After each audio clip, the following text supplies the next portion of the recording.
as many as possible throughout today's tour. Yay.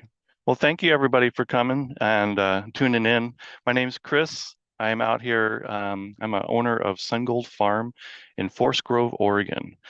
Forest Grove, in case you don't know where that is kind of in between Portland and the beach.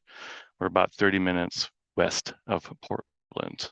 And this farm that we're here at is been in my family since the 1940s. My grandfather and my grandmother bought it, and they were dairy farmers. And then my parents, who still farm with me, they bought it from them, and they were dairy farmers. So I grew up with cows, big, cute, cuddly, fuzzy, wuzzy cows that I adored and loved. But those cows, their favorite food was corn. So we always grew corn, always grew corn. And then the cows left, and we wanted to grow some more corn. And we did farmers markets, and we wanted to sell stuff at the farmers markets. So we started doing popcorn. Now, popcorn doesn't grow well on our side of the state. The folks in Eastern Washington, Eastern Idaho, Eastern Oregon grow popcorn really well. But we give it our best try here every year, and we're pretty successful at it. And the field we're standing in here is the variety called Shaman's Blue popcorn. It's an heirloom popcorn. And as you can kind of guess in the name, it's blue. So let me see if I can find an ear of corn that we can look at real quick, because we haven't picked it all yet for market and for drying. Okay. So here is an ear of popcorn. It's about half the size of an ear of sweet corn that you'd get like corn on the cob. And if we peel that back, it's going to be gorgeous. It's going to be the coolest looking popcorn that you've ever seen. Take the silks off. Look at that. Look at that. Look at that. Oh my gosh. So you notice it's kind of a lavender color. When popcorn hasn't dried all the way, it's a little bit different color. It's not yellow. It's not white. It's lavender. And when that dries, and we'll see a dry one here pretty soon, it'll be blue, Shaman's Blue. The coolest thing about popcorn, well, there's a lot of cool things about popcorn. If you look closely at an ear, at a kernel of popcorn, it has a little pointy end on it.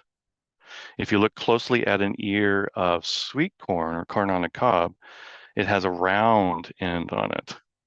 That's one of the ways you can tell popcorn from sweet corn. The other, if you took a bite out of this, you probably have to go see your dentist because it's hard as a rock right now. So this corn, in the next week or two, will get picked by a corn picker machine over here, and it'll take the cob off the stalk, and then it husks it all at one time. It takes all the husks off, and that leaves us with this popcorn. And our next stop will be where we dry it and where we shell it. And I'll show you the corn sheller. So we're going to start our little walk back to the barns. Awesome. Chris, Miss Binder's class wants to know what other types of corn make popcorn. Miss Binder's class. So, hi everybody. You can almost pop any kind of corn. Now, sweet corn, like you eat corn on the cob, when it dries, it kind of looks like a raisin. So you can't really pop sweet corn. Sweet corn is really good for eating fresh, but you can do the popcorn. You can do the corn that is ornamental, like maybe you find a really pretty ear of corn at the market or the grocery store and hang it on your door. If it dries enough, you could pop it. It would be good. It wouldn't be perfect. So almost every kind of corn you can pop. Some are much better and more appropriate than others. Cool. And one of our third grade classes wants to know, why is popcorn called popcorn? I think my guess would be the fact that it pops, because there's sweet corn that we eat and it's sweet. There's field corn, and it grows in a field, but all corn grows in a field. But that's the kind of corn that you would make into cornmeal. There is sorghum popping corn, which is kind of it grows on the corn doesn't grow on the ear, it grows on a tassel, but it does pop. So I think because it's pops. Thank you. Nora is curious to know if if corn has seeds and what do they look like? Well, you'll never guess if popcorn has seeds. That's the seeds right there. So next year, when we grow more popcorn, we'll use the same kernels that you pop are the seeds, and we'll plant those in the ground. And one little kernel makes one plant, and one of those plants will make 2 or 3 ears of popcorn like this. So it multiplies pretty quick. Thank you. Zoe from Mrs. Matlock's class wants to know how much corn do you grow in a year? Mm. Hi, Zoe. I was thinking about that question because that's a good question.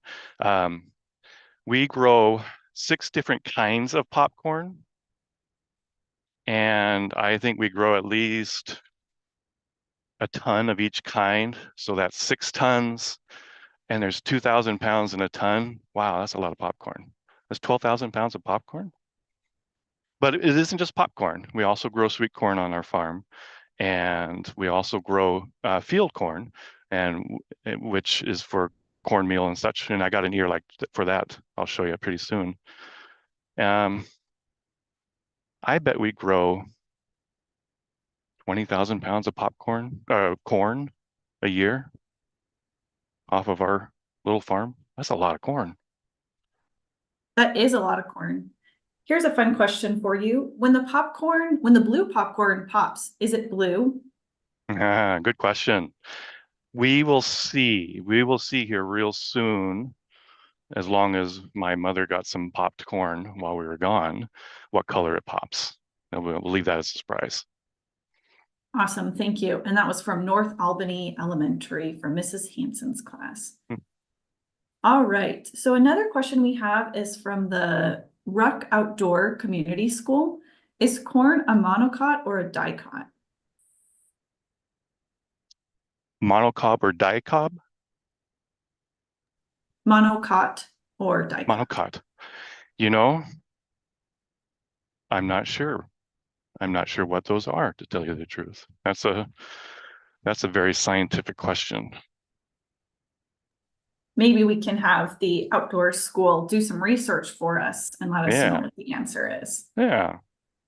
Awesome, thank you. So Mrs. Pitt's class had a question for you as well. How does popcorn get into the puffy, weird shape? A puffy weird shape, yes. So there's the puffy weird shape has a name. It's called butterfly kernels. And then there's also one called mushroom, which I'll show you here pretty soon too. So in the kernel of corn, there is just a tiny little bit of moisture of water in there. And the skin of the kernel is very thick, very hard. And so when you heat that moisture up inside the kernel, it expands and it gets bigger, and it has to go somewhere, and it builds up so much pressure that it goes poof into those fun little butterfly shapes. So you apply heat to the corn, and it's going to pop. Perfect, thank you. Looks like you're doing some walking here to get to our next stop. So We're we have a almost question. there. Yeah, we have a question from B3 at Sumter Elementary, and they want to know how many acres is your farm? We farm 100 acres, and then we have another 20 acres of sheds and barns and things and fun toys and things. So 100 acres, and then of those 100 acres, we grow about 40 acres of corn. Perfect, thank you. And we'll ask one more question, as it looks like you're almost at your next stop here. Yeah. Let's see here. Miss Jovino's class from Coos Bay wants to know, when was popcorn first made? So I don't know if they have a specific year for popcorn, but corn itself came from South America. And so gosh, it's been a long time since I've been in school, but is it Aztecs, I believe, probably first popped corn. And then Native Americans all over the world, all over America, popped corn as well. The Shaman's Blue, which is the one we popped, is an heirloom corn. So that could be a variety that was popped 200 years ago here. Yeah. So we are here at our next stop. I wanted to show you a few different kinds of corn before we get to the corn chiller, this old machine here. So this is the one that we just brought from the field. And you can kind of see that lavender color. So yesterday I went and picked some other Shaman's Blue and dried it. And you kind of see it got a little bit darker color, so a little more blue color. I picked 3 different cobs. But then I was also talking about the field corn. That's field corn there. This is called Nothstein's dent corn. You can see in the kernel, there's a little dent, and that's another classification of corn is dent corn. This makes the most beautiful cornmeal, yellow cornmeal, corn tortillas, all kinds of wonderful stuff. And this is an heirloom variety too. And we just picked all of that yesterday. And this is considered an ornamental corn. You can see the beautiful colors. We leave the husks on it, a little bit of striping colors in the husks. This is what you would hang on your door or decorate with. And if you let it dry enough, if you look at it for a couple of months and let it dry enough, this you could pop.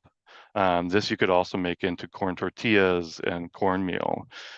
You could eat it, but it is hard as a rock, so it's not really sweet corn. So yeah, this is gorgeous, gorgeous corn. It's been a really good year for corn. Okay, so our next machine, the corn sheller. So this is going to take the kernels off of the cob. This old machine, I don't know how old it is, but it's a machine that we've had for about 10 years now. And we got it from, it was in an old barn, all rusty and not working. And we got it and we fixed it all up and we painted it and we put an electric motor on it because at the time I never saw it, but I would guess that there was a hand crank. Yeah.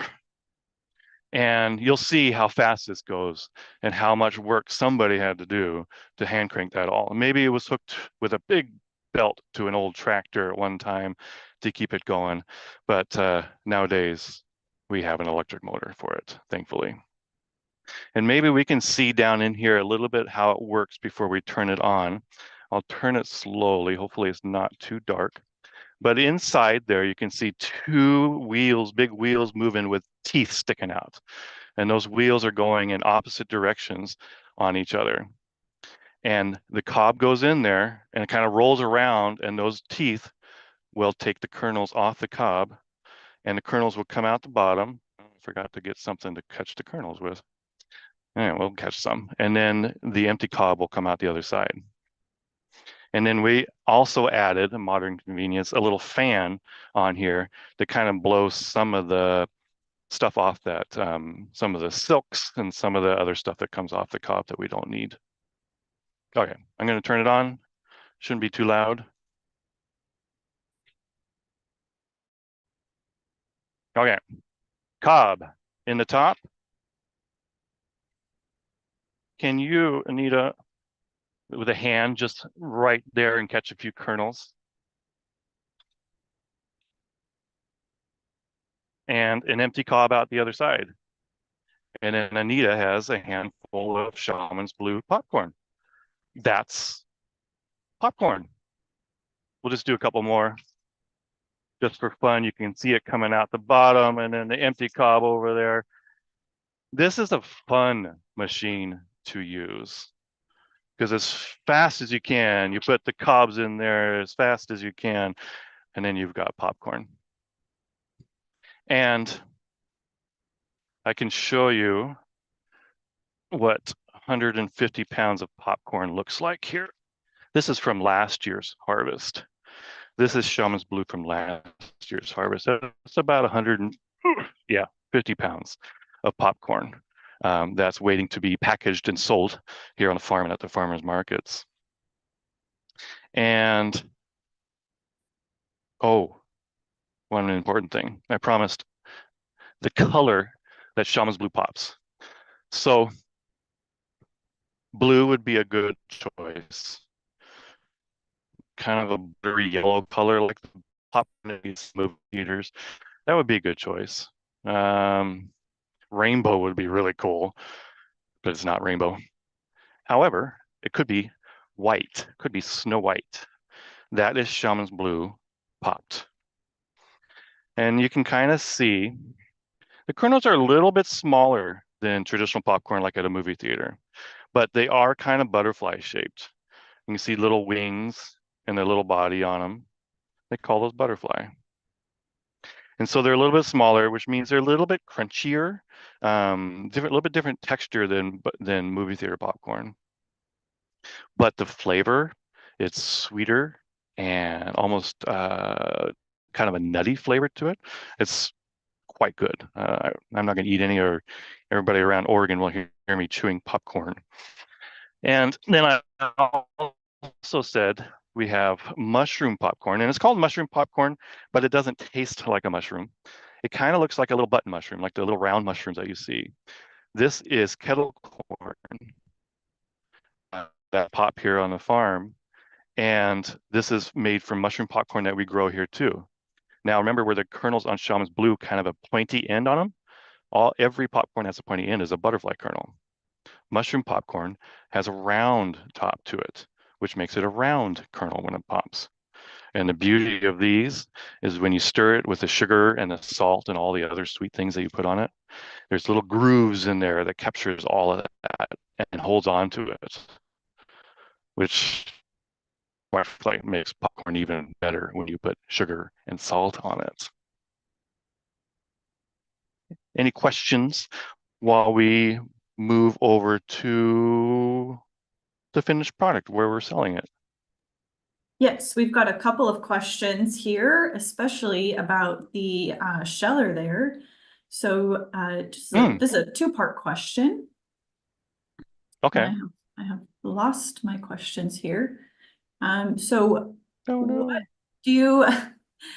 what do you do when the corn cobs get stuck in the machine? And the second part of the question So, okay. is what Yeah. do you do with the cobs after you're done? Oh yeah, two good questions. Okay. So the class that asks this question, I bet that person has used a corn sheller before because it does quite often get stuck. Now, we've never had to take it apart to get it out of there, but sometimes the cobs themselves will break apart inside there. And what we do is we just shove some more cobs in and cross our fingers, and pretty soon it'll just kind of like explode. And what do we do with the cobs? That's the only thing about popcorn. The cobs really have no use. There's only so many corn cob pipes that you can make. I don't smoke, so they're really useless to me. I guess we could use one a year for a snowman. Other than that, there's not much use for them. I've tried to find some farmers that had cows that wanted them. The cows, they don't taste very good, and they're kind of crunchy. They don't like them. So they get composted on our farm. Awesome, thank you. And we did have the Ruck Outdoor School did a little bit of research for us. And they said that like many grasses, popcorn is a monocot, which means that it Ah, comes from a plant with a seed that has one cotyledon or part. oh, well, that's cool. Huh. But thanks for looking that up. Yeah, thank you. Um, so I'm in my little shop here, our little store, and oh, here, let me grab different kinds of popcorn where we're selling a lot of our stuff. And so here is the Shaman's Blue all packaged up We sell those in 1 pound bags. This makes a lot of popcorn. We're out of one of our favorite varieties until we harvest again a Japanese white, which is a whole-less variety. So when it pops, the hull, which is the skin of the kernel, kind of falls off. And the nice thing about that is all those things that get stuck in your teeth, they're not really there to get stuck in your teeth. The mushroom popcorn that I was talking about, this is the mushroom popcorn for the kettle corn. And you can kind of see in there the rounded edges in there, but the kernels are bigger than the Shaman's Blue. And then I think my favorite popcorn is this ruby red popcorn, and it pops as a butterfly kernel, and just like the blue, it pops snow white, and it's a nice small little kernel. And then my other favorite is this yellow popcorn. So this is kind of the traditional looking popcorn that you get in the grocery stores or at the movie theaters. And it pops huge, big, kind of a buttery color, almost a buttery flavor to it. And it's called robust popcorn. It's plentiful. Yeah. And we sell popcorn all over the United States. We mostly go to farmers markets. We also around Portland, but we have shipped popcorn as far as Hawaii. Actually, there's a package going to Texas today, and California and Seattle. We shipped some to the coast of Florida, like down by Key West one time. I had to look that up on Google Earth. I was jealous of that popcorn going to the beach. And we've been selling popcorn for probably about 10 years now here, just those like this. Okay, awesome. Well, we've got just a few minutes left. So Okay. I think I'll do 2 questions real quick. Let's see. Mrs. Sands, 3rd grade class says, does it matter which way to pop the popcorn? Does it matter which way to pop? No, basically you apply heat. However, I like to think of it as, are you having a good day or a bad day? And if you're having a good day, popcorn can be one of the healthiest snacks you have. So you could use an air popper, which doesn't require any oil or any seasonings. And if you have good popcorn like ours, it's going to have lots of natural flavors. And if you're having a bad day, something really made you mad or sad, then you want to go for the sugar and the oil and the salts and something that's going to make you feel better. And so I like to use coconut oil and then a little bit of sugar and a little bit of salt, and you stir it all together as it's popping, and you got something that's going to pick you up a little bit. So there's no wrong way, but there's really good ways. Yeah, thank you. All right, and our final question is, what is your favorite part about popcorn farming? My favorite part, I love, well, there's so many different parts. There's the selection of the seeds and the planting and the growing and the harvesting and the storing and the selling. I think the funnest part is the education about popcorn here, and being able to tell someone that I grew this, and seeing the smiles on their face when they try it, because it's fresh popcorn is just yummy.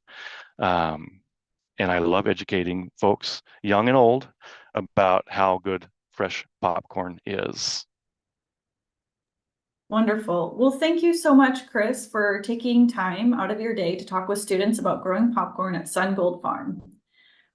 Chris mentioned this just a minute ago, but if you would like to visit their farm stand in person on Tuesdays, we'll be sure to include a link to their site along with the recording from today. Thank you to all the students and classrooms for joining us, and have a great rest of your day. Thank you, Chris. Thank you, everybody. Thanks for coming.